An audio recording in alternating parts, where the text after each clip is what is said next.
Movie number 1, Scream. Released in 1996, Scream is definitely a classic slasher film and one of the most iconic of the 1990s. Starring familiar faces such as Neve Campbell, Courtney Cox, David Arquette, Jamie Kennedy, Matthew Lillard, Drew Barrymore, Skeet Ulrich, Rose McGowan, and even a few appearances by the legendary Henry Winkler. Hey!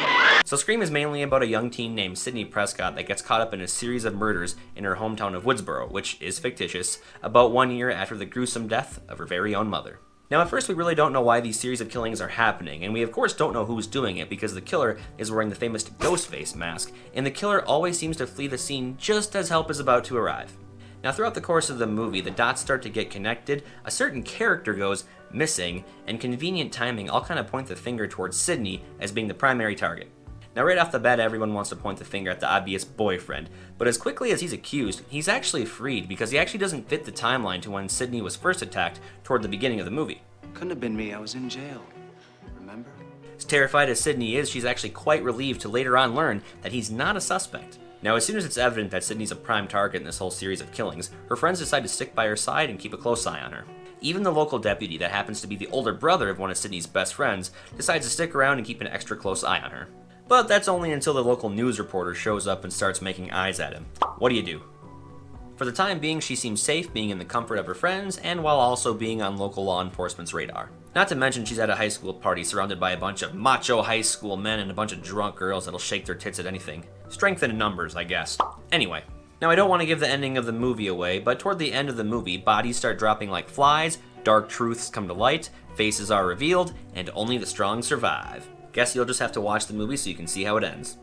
Surprise, Sidney. It's also worth noting that over the past 20 years, Scream did go on to create some additional sequels, with the 5th coming out very soon. And I'll definitely be sure to post a link for the Scream 5 trailer down in the description below. Make sure you go check that out, because if you don't, I'm going to start doing drugs. Movie number 2, Halloween H2O. By far one of my favorites, featuring one of the most iconic slashers in all of horror films, Michael Myers. Michael Myers. This is another slasher film that really contained all of the right elements that really gave it that classic 90s horror film feel. Now this is the 7th installment of the original Halloween film that originally premiered back in 1978, starring Donald Pleasance and Jamie Lee Curtis. Now if you haven't seen any of these Halloween movies before, definitely go watch them, otherwise what I'm about to tell you probably isn't going to mean much. But if you are a little bit familiar with them, or if you just haven't seen them in a long time, here's a quick recap. So Michael Myers first came after his sister back in 1978 and relentlessly tried to take her life, but failed to do so. So Halloween H2O, meaning Halloween 20 years later, takes place far away from where the original was based out of, in the original location of Haddonfield, Illinois, which I do believe is a fictitious location. Now Halloween H2O actually takes place out in an isolated private school community in the beautiful Northern California. Sure enough, after Laurie Strode faked her own death and then relocated to the last place on Earth he'd ever look, meaning if Michael Myers had been alive all these years, he certainly wouldn't be able to track her down, right? Well, not so fast. So Michael actually ends up coming across some documents that end up revealing her whereabouts, and he slowly gets closer and closer as the movie goes on. Starring other actors such as LL Cool J, Adam Arkin, Josh Hartnett, and Michelle Williams, this movie definitely keeps you buried in your seat and gripping the covers as these gruesome events unfold.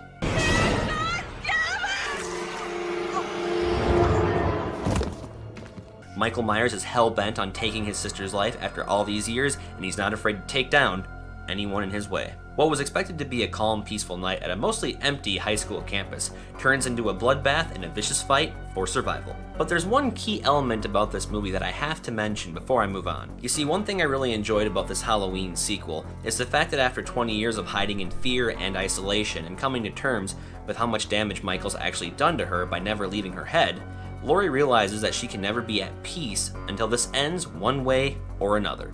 And after seeing her son and his girlfriend come close to death by Michael's signature kitchen knife, she realizes she has to take action. And that, my friends, is when the tables turn. You see, he's no longer hunting her, she's now hunting him. Does Laurie finally put an end to this nightmare that's been living in her head for roughly half her life, granting peace to her and those that surround her? Or does evil finally prevail? I guess you'll just have to watch it and find out.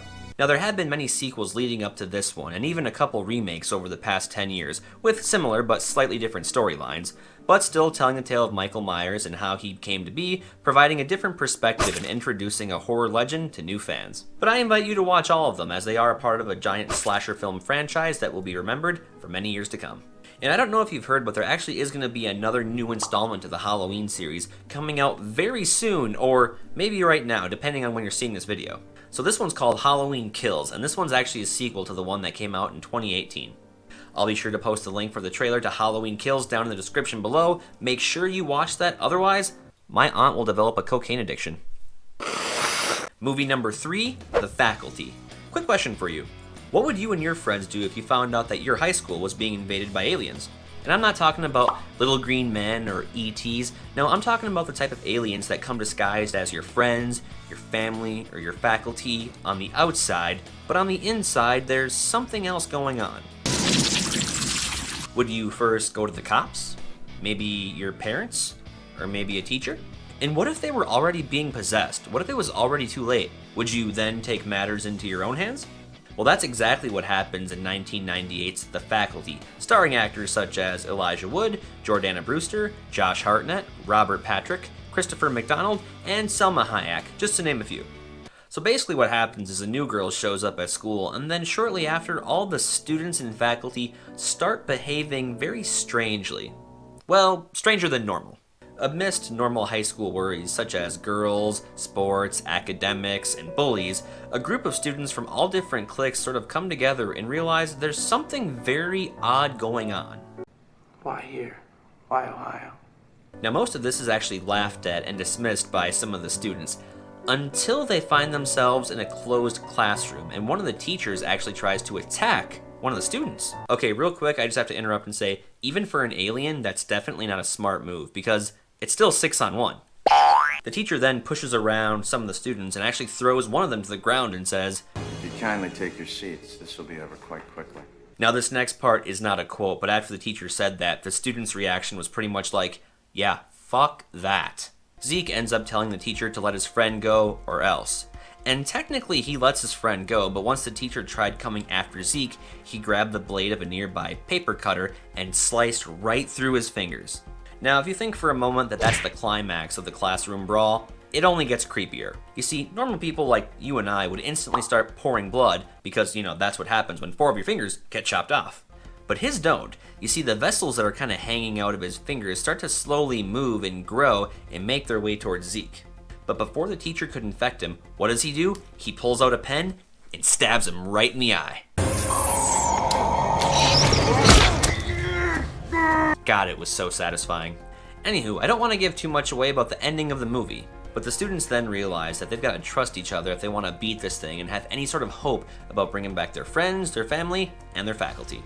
They end up meeting up at Zeke's house later and take a page out of a previous horror movie, which leads them to believe if they can at least take out the leader of the aliens, they may have a chance of setting everything back to normal. Toward the end of the movie, things start to get real ugly, but the leader is soon revealed. But the question is, do the remaining students put an end to this alien invasion that's been taking over their community for the past few days? Or does the leader end up prevailing and thus controlling the entire high school? And then soon the town, and then eventually the rest of the world?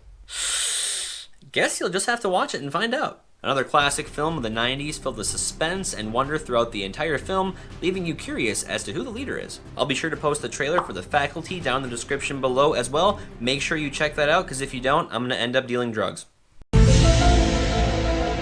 Movie number 4, I Know What You Did Last Summer. Question for you.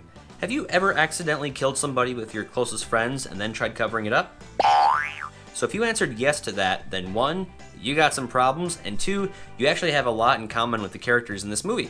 Starring Jennifer Love Hewitt, Freddie Prinze Jr., Sarah Michelle Gellar, and Ryan Phillippe, I Know What You Did Last Summer is about 4 friends that recently graduated high school and then decide to go on a night out of the town to party, celebrate, bang, and talk about future plans. All seems to be going quite well and seems like the perfect end to a senior year. Until they decide to leave. You throw reckless driving, alcohol, and a dark, curvy road in the mix, and the kids end up hitting somebody with their car. This ends up freaking them the fuck out, as they all have bright futures ahead of them, and they really don't know how to handle this. I mean, calling the cops and turning themselves in seems like a pretty viable option, but then there would be no storyline. So here's what happens. They all agree to throw the body in the ocean and then to never speak of it ever again. Most importantly, never tell anyone. They decide to make a pact before the night is over, and then they go their own ways. Now, let's fast forward to about a year later when everyone decides to come back home from college, eager to be back home, eager to be on summer break, and not thinking about someone that they viciously slaughtered about 1 year ago. Well, I hate to be the bearer of bad news, but that's exactly what happens.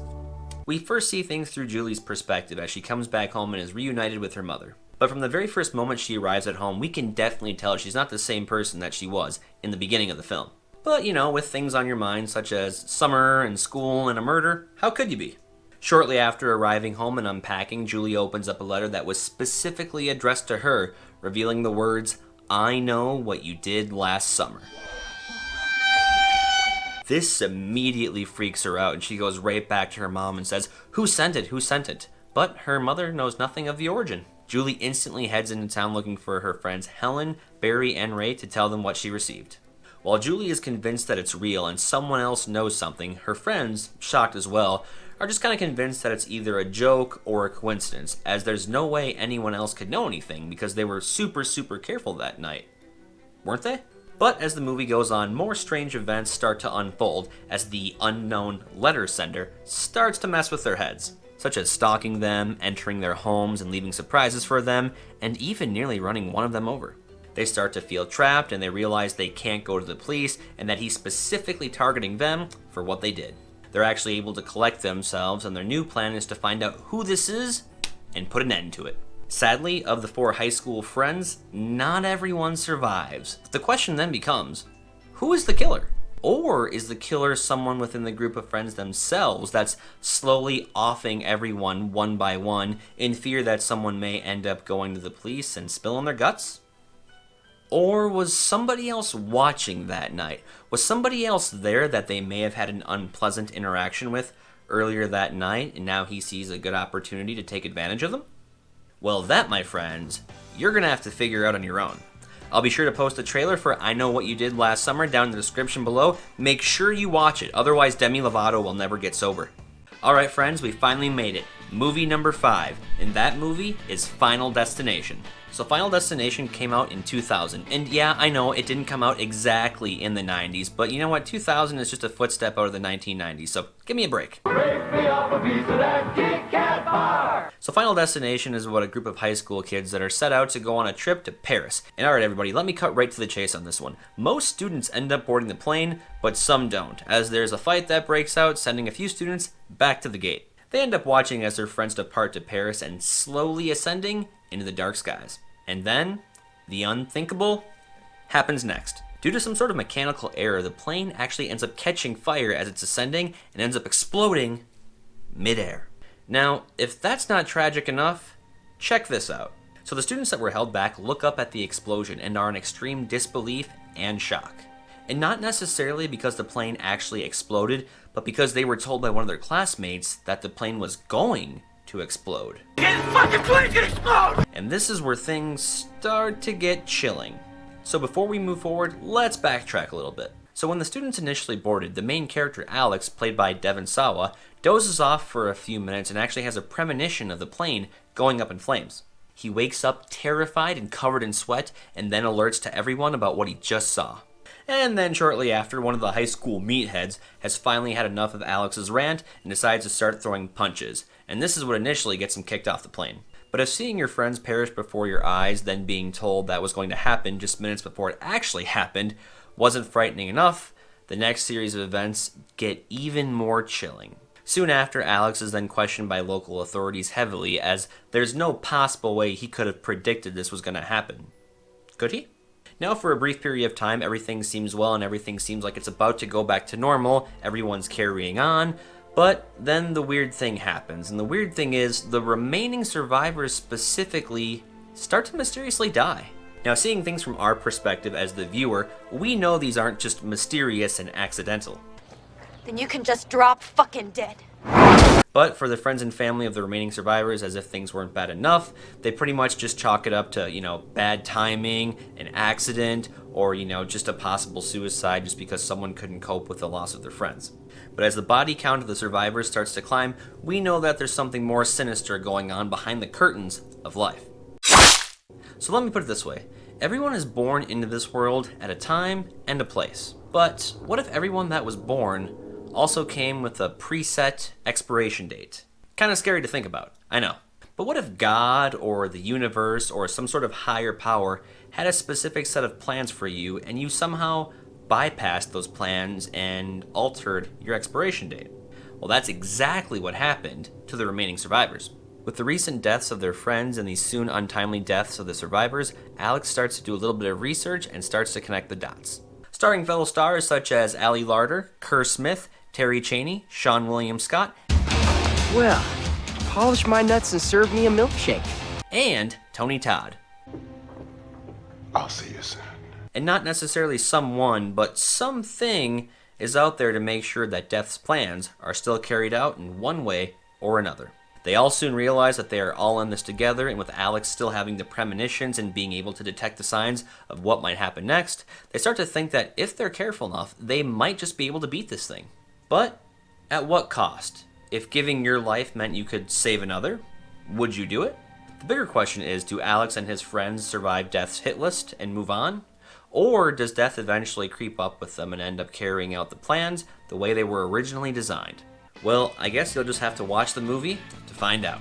Be sure to click the link down in the description below, and that will take you to the trailer of Final Destination.